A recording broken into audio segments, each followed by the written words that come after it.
Quite a change to last week. Last week I was filming out. It was kind of spitting and cold. Today it's lovely and warm and sunny outside, and I'm filming inside because I can just grab a few minutes now before it's too late to get this out in time. Are you the sort of person who enjoys and embraces change, or is change something that you don't like? I mean, I'm certainly enjoying the changes in the weather at the moment as it gets warmer, as it gets lighter.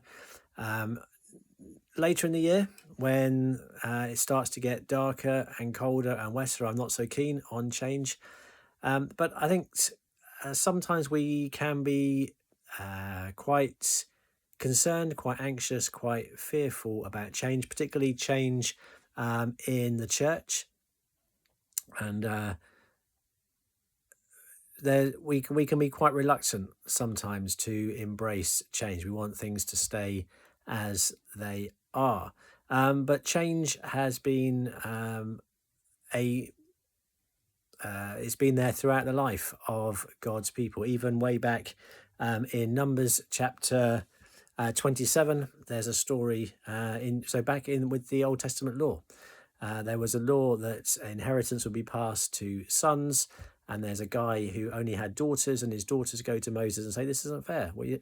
Our father had no sons, and so his property is going to disappear. His name is going to disappear." And Moses consults God, and a change is made. And so, even way back within the Old Testament law, we find changes happen as situations crop up, as and as things the people of God find themselves in different scenarios, and so the way that they face those needs to change. And as a church, we need to be always asking, "What's God doing?" And just as Moses did there, go to God, and God said, "What they're saying is right." We need to be not just always reluctant to change, but always asking, well, what is it that God's up to?